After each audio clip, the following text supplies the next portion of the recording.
Start करता हूँ।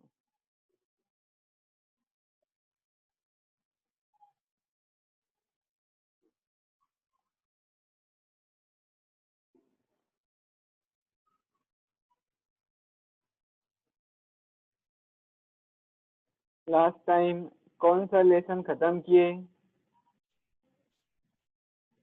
नाम याद है कि किसको? देखो ये लेसन टोरॉइड, फिर सोलेनॉइड, फिर उसके एमसीक्यू, फिर आपको मैंने पूरा इसका ट्यूटोरियल क्वेश्चन दिया था। लेसन नंबर 10 खत्म हो गया, जिसका नाम था magnetic field due to electric current. बड़ा लेसन था, उसको ज्यादा टाइम लगा। अब एक लेसन, नेक्स्ट लेसन है lesson number 11, that is magnetic material.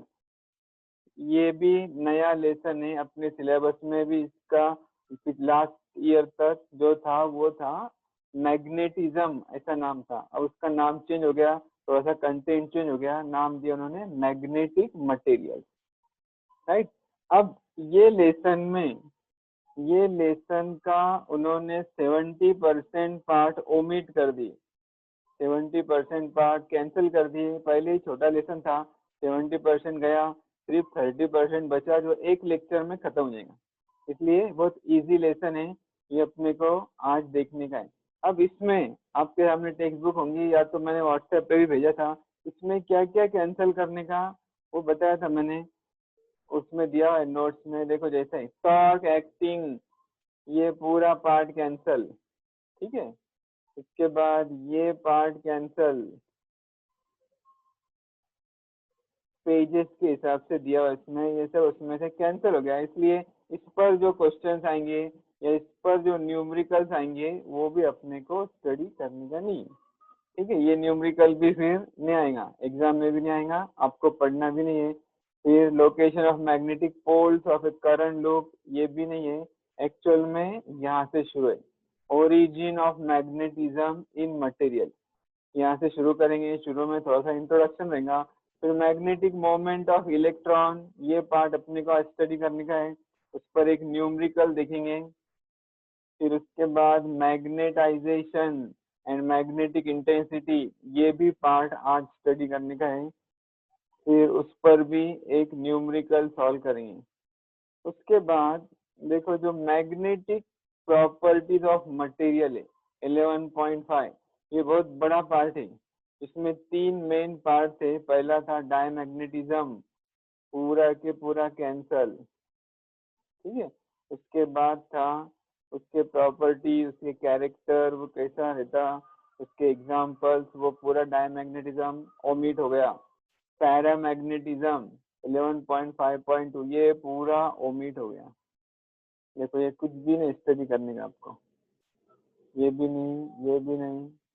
उसके बाद और एक चीज थी फेरोमैग्नेटिज्म, ये भी लास्ट ईयर तक था, अभी भी है, लेकिन कोविड की वजह से ये पार्ट भी ओमिट हो गया। 11.5.3 फेरोमैग्नेटिज्म डोमेन थ्योरी, ये पूरा ओमिट हो गया, आपको ये स्टडी करने की जरूरत नहीं। उसके बाद इफेक्ट ऑफ टेम्परेचर, मैग्नेट पर टेम्परेचर का क्या इफेक्ट होता, वो भी स्टडी करने का नहीं है।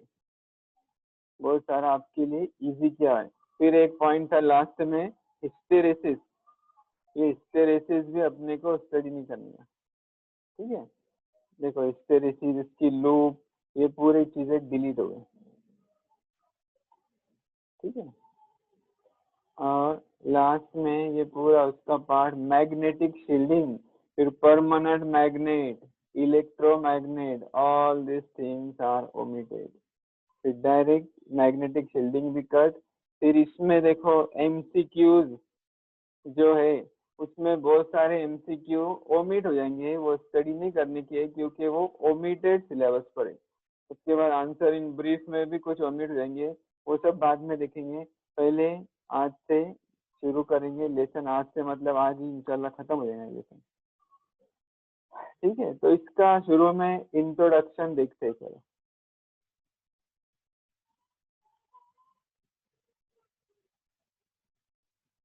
लेसन का नाम है magnetic materials, okay. Magnetic materials में आपके लिए इजी करने के लिए थोड़ा सा कुछ इंट्रोडक्शन देखते हैं। सबसे पहले कुछ इम्पोर्टेंट टर्म देखते जो आपने 10th में 11 में स्टडी किए। First thing is magnetic dipole. पहली चीज है मैग्नेटिक डाइपोल। अब डाई, डी आई, डाई के 3 4 5 मीनिंग होते हैं। जैसा डाई का एक मीनिंग होता die, a person died. Die का दूसरा मीनिंग होता कलर, कपड़ों को डाई करते। तो डाई का और एक मीनिंग होता है, ऐसा एक मशीन जैसा आता गोल। और एक मीनिंग होता है D I means two, mono means one, di मतलब दो, ट्राई मतलब 3, है ना, पेंटा, हेक्सा, ये सब आपको पता है। इसमें से डाई मतलब 2 पोल्स, 2 पोल्स, डाइपोल मतलब 2 पोल। मैग्नेटिक डाइपोल मतलब एक ऐसा मैग्नेट रहेगा, रफ बनाया मैंने। यहाँ एक पोल रहेगा जिसको नाम दिया नॉर्थ पोल, यहाँ एक पोल रहेगा जिसको नाम दिया साउथ पोल। 2 पोल से नॉर्थ पोल साउथ पोल, इसलिए इसको नाम दिया magnetic dipole, right. It is a system which has 2 poles, 2 poles हैं, ऑफ इक्वल इन स्ट्रेंथ, दोनों का स्ट्रेंथ सेम रहेगा, but opposite in nature, separated by finite distance 2l। 2 pole से north pole south pole दोनों के बीच का distance रहेगा 2l। एक अट्रैक्ट करेगा तो एक रिपेल करेगा, मतलब दोनों अपोजिट इन नेचर है, ठीक है, दोनों का स्ट्रेंथ सेम है। अब नॉर्थ पोल किसको नाम देते हैं, साउथ पोल किसको देते हैं? जैसे ये मैग्नेट धागे से बांधकर ऐसा ऊपर लटका दो और उसको घुमा के थोड़ा सा छोड़ दो, कुछ देर के बाद वो एक जगह आके रुक जाएगा, मैग्नेटिक डाइपोल। तो नॉर्थ के तरफ जो पोल रुका, नॉर्थ साइड की तरफ, उसको नाम दिया हुआ है एन पोल। साउथ डायरेक्शन में जो पोल आके रुका उसको नाम दिए हुए साउथ पोल। फिर रहता north and south, N and S. अब ये जो 2 पोल्स है ये बिल्कुल कॉर्नर में यहाँ बाउंड्री पर नहीं रहते, वो पोल थोड़े से अंदर रहते बाउंड्री से। तो उनके बीच का डिस्टेंस देखो, ये डायग्राम देखो, ये डायग्राम देखो, ये एक मैग्नेटिक डाइपोल है, इसमें इधर लिखा उसने एन पोल, इधर लिखा एस पोल। देखो एस पोल थोड़ा सा अंदर है, कॉर्नर पर नहीं, एन पोल भी थोड़ा सा अंदर है, कॉर्नर पर नहीं। तो ये जो नॉर्थ पोल और साउथ पोल के बीच का डिस्टेंस है, this distance is called magnetic length, denoted by 2l। देखो ये डिस्टेंस है 2l, इसको बोलते हैं मैग्नेटिक लेंथ। अब अभी मैंने बताया ये डिस्टेंस, ये पॉइंट बिल्कुल कॉर्नर पर नहीं है, तो ये डिस्टेंस कम रहता 12 compare to actual length of the magnet. मतलब अपने कंपास में का स्केल निकाल के मैग्नेट की लेंथ गिनेंगे तो वो समझो 6 रहेंगी, तो ये 2 के बीच का डिस्टेंस रहेगा 5.5। समझ में आ रहा? तो ये जो एक्चुअल लेंथ है जो आप गिन रहे हैं उसको बोलते हैं geometrical length, capital L. Length 2 type की रहती है, एक ज्योमेट्रिकल लेंथ मतलब एक्चुअल लेंथ ऑफ डाइपोल, और दूसरी रहती है मैग्नेटिक लेंथ मतलब डिस्टेंस बिटवीन 2 पोल्स, एक साउथ पोल और दूसरा नॉर्थ पोल, इसके बीच का जो डिस्टेंस है उसको बोलते हैं मैग्नेटिक लेंथ 2l। दोनों का डिफरेंस समझ में आया? ज्योमेट्रिकल लेंथ बड़ी रहती, मैग्नेटिक लेंथ छोटी है। अब दोनों के बीच में एक रिलेशन है, मैग्नेटिक लेंथ और ज्योमेट्रिक लेंथ के बीच में एक रिलेशन है। क्या रिलेशन है? Magnetic length is equal to 5/6 geometric length. Magnetic length is 5 divided by 6 into geometrical length. Magnetic length denoted by 2l, geometrical length denoted by l. The relation between these two is 5/6. समझ में आ रहा है? इस पर numericals आ सकते हैं, जैसे आपको मैग्नेटिक लेंथ दिया होगा और पूछेंगे find the geometrical length, you can find the geometrical length using this formula, that is magnetic length is 5/6 into geometrical length। तो ये एक पॉइंट याद रखो। अब ये तो हो गए मोटे मोटे फिजिकल कैरेक्टर। अब मैग्नेट का एक सबसे इम्पोर्टेंट प्रॉपर्टी रहती, that is called magnetic dipole moment। Denoted by capital L, magnetic dipole moment. ये भी आपने 11 में सीखे थे। कैपिटल एम, देखो कैपिटल एम इज 2ml। अब इसमें पहली चीज 2l, 2l क्या है देखो इधर, yes 2l is magnetic length.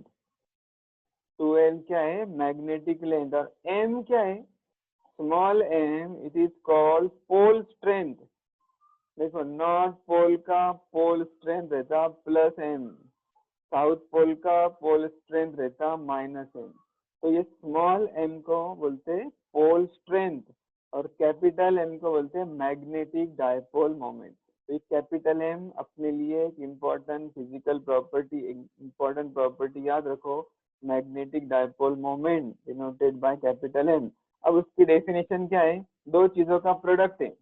कौन से दो चीजें, पहला 2l और दूसरा m। 2l is magnetic length, m is pole strength. So listen, magnetic dipole moment is the product of pole strength and magnetic length is called magnetic dipole moment. Simple. The product of pole strength and magnetic length is called magnetic dipole moment. So magnetic dipole moment capital M is 2l into m. Okay.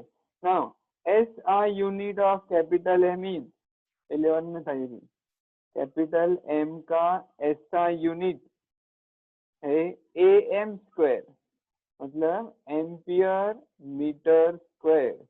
SI unit is AM square, ampere metre square.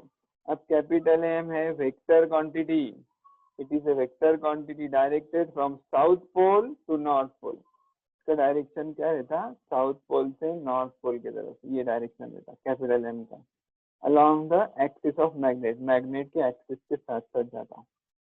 ठीक है, ये कुछ introduction point था। उसके बाद देखो number 2, torque acting on magnetic dipole in uniform magnetic field. ये blue colour में आपको एक बुक लेने बोला था मैंने, टेक्स्ट बुक के अलावा उत्तम पेपर सॉल्यूशन जो आपने खरीदा नहीं है। हाँ बोलो। वो पोल स्ट्रेंथ नेगेटिव में भी रह सकती, पोल स्ट्रेंथ क्या बोले सर? पोल स्ट्रेंथ है ना m, स्मॉल m, हाँ वो नेगेटिव रह सकता क्या? हाँ सुनो, नॉर्थ पोल का पोल स्ट्रेंथ को डिनोट करते +m, साउथ पोल की पोल स्ट्रेंथ को डिनोट करते हैं -m, क्योंकि दोनों का पोल स्ट्रेंथ अपोजिट रहता, एक पोल अट्रैक्ट करेगा तो दूसरा रिपेल करता। जैसे नॉर्थ नॉर्थ साथ में लाए अपने, नॉर्थ नॉर्थ नजदीक लाए तो रिपल्शन होता, लेकिन नॉर्थ के पास दूसरे मैग्नेट का साउथ पोल लाए तो अट्रैक्शन होता, क्योंकि वो अपोजिट रहते, इसलिए पोल स्ट्रेंथ एक रहता पॉजिटिव +m, दूसरा रहता -m, एक पॉजिटिव दूसरा निगेटिव। ठीक है, उत्तम पेपर सॉल्यूशन में अच्छे से नोट्स दिए हुए आपको पढ़ने के लिए इजी लैंग्वेज में। उसमें देखो ये पूरा ब्लू किया हुआ है, मतलब ये एक्चुअल में अपना फोटो में सही नहीं आया, लेकिन ये पूरा हाईलाइट किया हुआ है, ब्लू किया हुआ है, जो कि अपने सिलेबस में से ओमिट किया हुआ है। देखो ये भी पूरा ब्लू किया हुआ है, ये भी अपने सिलेबस में नहीं है। ठीक है, फिर देखो ये भी ब्लू, कहाँ से अपने सिलेबस में, यहाँ से। ये जो पॉइंट है ये पिछले साल तक थे, लेकिन अभी ये ओमिट हो गए, ये पढ़ने का नहीं। तो उस पे सीईटी के पेपर्स में भी क्वेश्चन नहीं आएंगे, बोर्ड के एग्जाम में भी क्वेश्चंस नहीं आएंगे। तो हम अपने एक्चुअल में स्टार्ट करने का यहाँ से, origin of magnetism in material, magnetism का ओरिजिन। उसके लिए मैंने एक छोटा सा एक्सपेरिमेंट आपको बताया था। देखो एक ऐसी वायर थी, वायर को आपने बैटरी कनेक्ट किए थे, बैटरी का पॉजिटिव, बैटरी का निगेटिव। ठीक है, इसमें से करंट फ्लो रहा है, वायर में से करंट फ्लो रहा है। इसके नजदीक जब मैग्नेटिक फील्ड रखे थे तो क्या हुआ था, बोलो। इसके नजदीक जब मैग्नेटिक फील्ड रखे थे आपने, मैग्नेटिक नीडल रखे थे, तो जैसा ही वायर में से करंट फ्लो था, जैसा ही वायर में से करंट फ्लो होगा तो क्या होता, मैग्नेटिक नीडल डिफ्लेक्ट होती। ये एक्सपेरिमेंट किसने किया था, इसका नाम था ओर्स्टेड। 2 लेसन पहले आपको बताया था मैंने, Oersted experiment. Current carrying wire produces magnetic field in the surrounding region. देखो इसमें से करंट फ्लो जब होगा तो यहाँ रखी हुई मैग्नेटिक निडल डिफ्लेक्ट हो जाएंगी। निडल क्यों डिफ्लेक्ट होती, जब मैग्नेटिक फील्ड जनरेट होता, जब मैग्नेटिक फील्ड जनरेट होता तो निडल डिफ्लेक्ट होती। मतलब क्या कंक्लूजन निकला, अगर वायर में से करंट फ्लो हो रहा होगा तो उसमें मैग्नेटिक प्रॉपर्टी जनरेट होती, मैग्नेटिक फील्ड जनरेट होता करंट की वजह से। ठीक है, देखो यहाँ पे लिखा, when an electric current is pass through a wire magnetic field is produce around the wire. अब देखो करंट मतलब क्या रहता है एक्चुअल में, वायर में से करंट फ्लो हो रहा मतलब in fact electrons are flowing through the wire. Electron जिस पर निगेटिव चार्ज रहता वो जब वायर में से फ्लो होंगे तो वायर क्या बन जाता, मैग्नेट बन जाता। समझ में आ रहा, वायर में से जब इलेक्ट्रॉन फ्लो होंगे तो wire behaves as a magnet और मैग्नेटिक डायपोल। मतलब जो भी चीज में से इलेक्ट्रॉन फ्लो होंगे तो वो चीज क्या बन जाएंगी, मैग्नेट। उसमें क्या जनरेट होगा, मैग्नेटिक डायपोल मोमेंट। अब देखो न्यू, अब एटम कैसा रहता, एटम, एटम में क्या रहता, सेंटर में न्यूक्लियस रहता और उसके सराउंडिंग में क्या होता, सर्कल में क्या ऑर्बिट में क्या घूम रहा है, बोलो, इलेक्ट्रॉन। न्यू एटम में क्या घूम रहे हैं, फर्स्ट ऑर्बिट में 2 इलेक्ट्रॉन घूम रहे, 2 8 like this. See, electrons are revolving round the nucleus in circular orbit in all types of atoms. Electrons, they are having negative charge, so they are moving. देखो नीचे का एग्जांपल देखो, जब electron move हो रहे तो क्या हो रहा, वो मैग्नेट बन जा रहा। वैसा ही अब ऑर्बिट में इलेक्ट्रॉन मूव हो रहे, बराबर, ऑर्बिट में, एटम के ऑर्बिट में इलेक्ट्रॉन मूव हो रहे तो क्या होगा, एटम में मैग्नेटिक प्रॉपर्टीज आ जाएंगी। Due to the motion of electron the atom will acquire magnetic properties, so the atom will have magnetic dipole moment। ये जो एटम्स है उनको बोलते हैं एटॉमिक मैग्नेट, छोटे छोटे एटॉमिक मैग्नेट्स बन जाएंगे। हर एटम का एक मैग्नेटिक डायपोल मोमेंट रहेगा। ठीक है, अब ये जो इलेक्ट्रॉन घूम रहा है इसके 2 टाइप के मोशन रहते हैं, जैसे आपको पता है, एक है ऑर्बिटल मोशन, जैसा ऑर्बिट में घूम रहा है, और दूसरा है स्पिन मोशन। जैसा एक बार बताया था मैंने आपको, यूनिवर्स की सबसे बड़ी चीज क्या है, सोलर सिस्टम, और यूनिवर्स की सबसे छोटी चीज क्या है, एटॉमिक स्ट्रक्चर। दोनों बिल्कुल सेम रहते, जैसा सोलर सिस्टम में बीच में सन है और उसके अराउंड ऑर्बिट में अलग अलग प्लैनेट्स घूम रहे हैं, राइट, मर्क्यूरी घूम रहा है, जुपिटर घूम रहा है, यूरेनस घूम रहा है, वेनस घूम रहा है, अर्थ घूम रही। तो ये चीजें जो प्लैनेट्स घूम रहे तो उसके भी 2 मोशन है। ऐसा सन के अराउंड जो चक्कर लगा रहे वो क्या है, orbital motion. Earth is revolving around the sun, that requires 365 days, that causes seasons on the earth।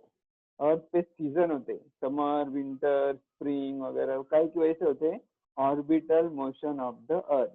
वैसा ही अर्थ जैसा सन के अराउंड घूम रही है वैसा अर्थ स्पिन भी हो रही है। Earth is spinning about its own axis, earth spin भी हो रही और सन के अराउंड घूम रही। तो स्पिन होने को कितना टाइम लगता, एक स्पिन मोशन के लिए लगता 24 आवर्स। स्पिन मोशन की वजह से दिन और रात होते, समझ में आ रहा? ये रहता सोलर सिस्टम। वैसा ही एटॉमिक स्ट्रक्चर में देखो, सेंटर में न्यूक्लियस है, उसके सराउंडिंग में सर्कुलर ऑर्बिट में इलेक्ट्रॉन्स घूम रहे, ऐसा इलेक्ट्रॉन्स रोटेट हो रहे, इलेक्ट्रॉन रोटेट भी हो रहे और इलेक्ट्रॉन स्पिन भी हो रहे, they are spinning about their own axis। इसलिए एटम में दो टाइप का मैग्नेटिक डायपोल मोमेंट रहेगा। कौन से दो टाइप का? पहले का नाम है ऑर्बिटल मैग्नेटिक मोमेंट। देखो, in an atom electron revolve around the nucleus, hence it has orbital magnetic moment denoted by MO। And see, because of its spin, the electron has spin magnetic dipole moment denoted by MS, right? The resultant magnetic dipole moment is vector sum of orbital and spin magnetic dipole moment। Magnetic properties are due to resultant magnetic dipole moment। समझ में आ रहा?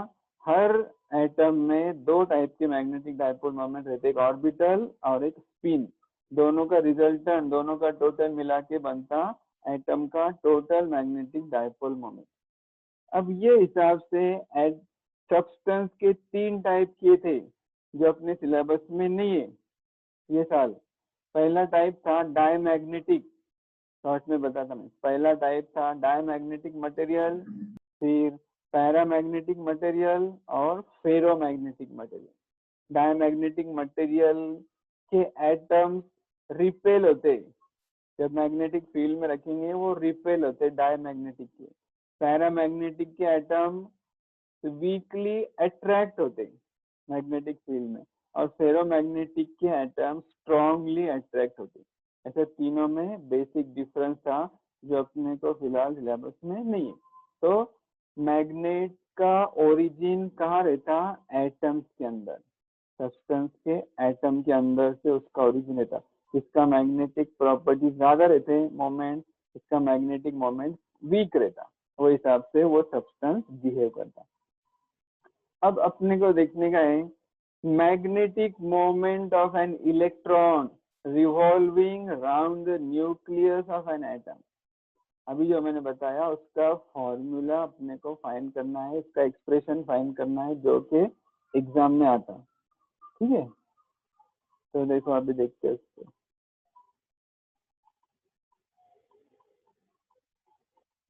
शाह नुसरत जहां, lecture खत्म होने को आधा lecture हो गया।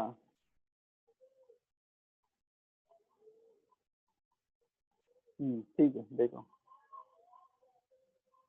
यहाँ पर डायग्राम बनी हुई, सेंटर में न्यूक्लियस है, ये एक ऑर्बिट है जिसमें इलेक्ट्रॉन घूम रहा है। देखो ये ऑर्बिट में इलेक्ट्रॉन घूम रहा है, देखो यहाँ इलेक्ट्रॉन बताया हुआ है, सेंटर में न्यूक्लियस है, ऑर्बिट का रेडियस बताया हुआ है r। An atom consists of positively charged heavy nucleus around which negatively charged electrons are revolving in a circular orbit। Positive charge nucleus है, निगेटिवली चार्ज इलेक्ट्रॉन ऐसा घूम रहा है। तो electron perform uniform circular motion, circle में घूम रहा है अराउंड ए स्टेशनरी न्यूक्लियस। अब इसको जो टाइम लग रहा है घूमने के लिए वो सपोज करो t, period of revolution is suppose t। Now let r, see r be the radius of that circular orbit and v is its orbital velocity। v क्या इसका? इलेक्ट्रॉन का घूमने का ऑर्बिटल वेलोसिटी v। तो उसका formula कैसा मिलेगा? v velocity का फॉर्मूला रहता है distance upon time, right? Velocity is distance upon time. अब इलेक्ट्रॉन यहाँ से निकला, ऐसा पूरा एक चक्कर लगा के वापिस इधर आया, तो कितना डिस्टेंस कवर किया? Distance is equal to circumference of the circle, that is 2 pi r, और उसको डिवाइड करेंगे t मतलब टाइम से। तो velocity distance upon time 2 pi r upon t। ये t को इधर लो लेफ्ट में, v को इधर लो राइट में, t ऊपर आ जाएगा, T is 2 pi r upon v।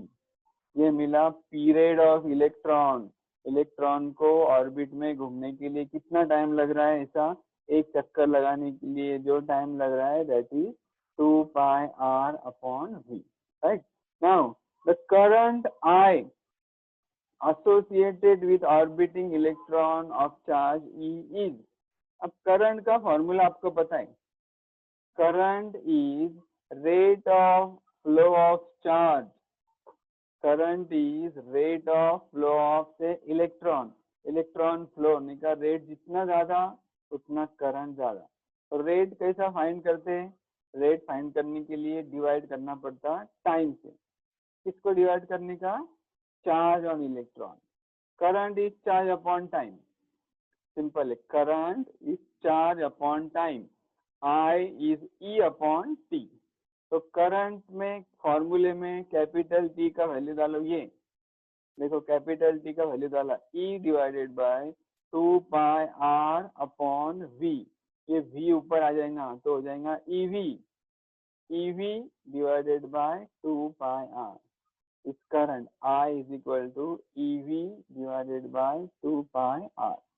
तो orbital magnetic moment for one electron is, अब अपने को क्या फाइंड करना था, देखो इधर magnetic moment of an electron revolving around the nucleus. Magnetic moment मतलब कैपिटल एम, तो बोलते हैं orbital magnetic moment m0 for one revolution, उसका फॉर्मूला है m0 is I into A। I is the current and A is area of this orbit, orbit का area, I current है, A area है, m0 का formula रहता I into A। इसमें I का ये वैल्यू डालो, देखो EV अपॉन 2 पाई आर, देखो EV अपॉन 2 पाई आर, और A की जगह क्या लिखा है यहाँ, पाई आर स्क्वायर। क्यों, क्या ऑर्बिट सर्कुलर है, area of circle is pi R square. तो यहाँ पर ये वैल्यू डालेंगे जब, तो देखो पाई आर, अब ये एक पाई आर कट होगा, एक आर बचेगा, वो हो गया EV into R, EV R divided by 2, ये मिला m0 का फॉर्मूला। E क्या है इसमें, charge on electron, V velocity of electron, R radius of the orbit divided by 2। अब इसको सिंप्लीफाई करना है, सिंप्लीफाई करने के लिए क्या किया है, multiplying and dividing the right hand side by mass of electron, ME, M मतलब स्मॉल m मतलब मास, E मतलब इलेक्ट्रॉन का, तो दोनों साइड ऊपर और नीचे ME से मल्टीप्लाई करो, EVR अपॉन 2 को ME से मल्टीप्लाई करो, E अलग लो, तो यह बचा MVR और नीचे बचा 2 वैसा कि वैसा ME, समझा, MO is E upon 2M into MVR। अब ये क्यों ऐसा एडजस्टमेंट किए, MVR क्या रहता, फर्स्ट लेसन में था, रोटेशनल डायनामिक्स में था, MVR is denoted by L, it is called angular momentum of revolving electron। L0 is MVR, mass into velocity into radius, ये L0 this is called orbital angular momentum of electron, तो MVR की जगह लिखा उसने L0, समझ में आया। अब इसको वेक्टर फॉर्म में अगर लिखेंगे तो इनके ऊपर वेक्टर्स आएगा और इलेक्ट्रॉन का नेगेटिव चार्ज यहाँ आएगा, ये एक्सप्रेशन मिला, this is the expression for magnetic moment of electron, this is the expression for magnetic moment of electron revolving around the nucleus। अब इस पर से एक छोटी सी डेफिनेशन देखने का अपने, that is called gyromagnetic ratio, definition देखना है gyromagnetic ratio। अजान हो रही है, 2 मिनट के लिए रुक जाते हैं।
Okay, welcome back. देखो एक छोटी सी डेफिनेशन देखना है। ये डेफिनेशन पिछले साल एग्जाम में आया था। गायरोमैग्नेटिक रेशो, डेफिनेशन का नाम है गायरोमैग्नेटिक रेशो। रेशो मतलब दो चीज का रेशो है, डिवीजन किया है दो चीज का, बहुत इजी। गायरोमैग्नेटिक रेशो का डिवीजन है। देखो एक ऊपर है m0, नीचे है l0। m0 क्या था? Magnetic dipole moment. और l0 क्या था? Yes, angular momentum. दोनों का रेशो है। देखो gyromagnetic ratio, listen, the ratio of magnetic dipole moment with angular momentum of revolving electron is called gyromagnetic ratio. The ratio of magnetic dipole moment with angular momentum of revolving electron is called gyromagnetic ratio. Gyromagnetic ratio is m0 upon l0, right? mo upon lo. अब m0 upon l0 देखो यहाँ ऊपर equation 3 में लेंगे तो right, इस l0 को इधर लेंगे तो राइट में क्या बचा? E divided by 2me। देखो E divided by 2me, E रहता charge on electron, me is called mass of electron. So if you put the values you will get 8.8 into 10 raised to 10 coulomb per kilogram. ये हो गया gyromagnetic ratio.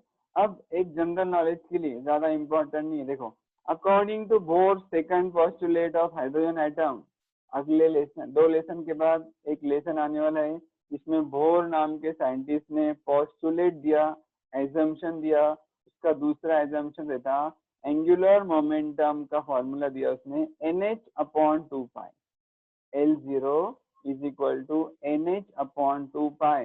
ये L0 का value ये फॉर्मूले में डालेंगे तो देखो क्या है यहाँ m0, ये इक्वेशन में डालेंगे क्या है? m0 is E upon 2me into L0। ये L0 का वैल्यू डालेंगे। देखो m0 is E upon 2me into L0 की जगह NH अपॉन 2 पाई। तो ये क्या कैंसिल होगा? E NH अपॉन 4me पाई।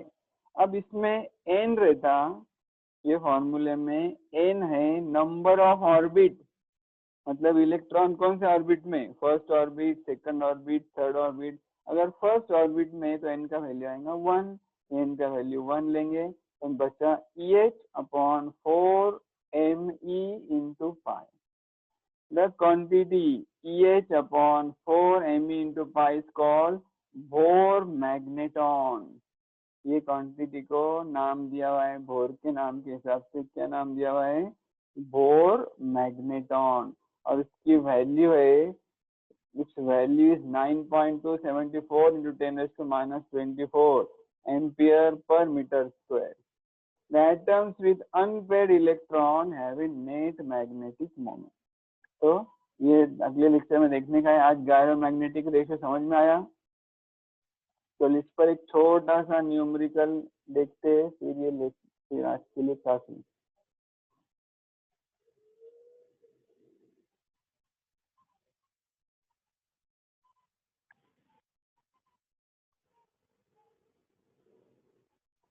Gyromagnetic ratio. यस, देखो एग्जाम्पल टेक्स्ट बुक में 11.2 calculate, highlight, calculate the gyromagnetic ratio of electron given, दिया हुआ क्या है, ई चार्ज ऑन इलेक्ट्रॉन, जो आपको पता है 1.6 इंटू 10⁻⁹ कूलम, और दिया हुआ है M E mass of electron 9.1 into 10⁻31 kilogram. तो गायरोमैग्नेटिक रेशो का फॉर्मूला अपने को अगर याद रहेगा तो ये न्यूमेरिकल 2 मिनट में आपको 2 मार्क मिल जाएंगे। फॉर्मूला है E divided by 2me, right. E का ये वैल्यू है, ये डाल देने का 1.6 इंटू 10⁻⁹ 2 लिखने का multiply by mass of electron, वो भी दिया हुआ है देखो 9.1 10⁻31, वो इधर डाल दिए। 2 से 1.6 को कट करे 0.8 आएगा, इसका 0.8 अपॉन 9.1 लॉग टेबल से जब सॉल्व करेंगे आंसर मिलेगा 8.8 इंटू 10⁻10 कूलम पर किलोग्राम। तो हमारे का न्यूमेरिकल भी आ सकता, एमसीक्यू भी आ सकता, ठीक है। तो आज यहाँ तक लेंगे, इसके बाद इसका बहुत थोड़ा सा पार्ट बचा, मैग्नेटाइजेशन एंड मैग्नेटिक इंटेंसिटी, इतना पार्ट बचा सिर्फ, बाकी सब ओमिट हो गया है। ये नेक्स्ट लेक्चर में अपने को देखना पड़ेगा। चलो कुछ प्रॉब्लम्स, कुछ डिफिकल्टी पूछो। सर आप कौन से नोट्स में से पढ़ा रहे थे? कितने बार बताया, रुको मैं बताता हूँ। ये परचेस करो, उत्तम पेपर सॉल्यूशन, सिर्फ इतना पढ़ेंगे तो भी आपको 70 के ऊपर मार्क्स आएंगे।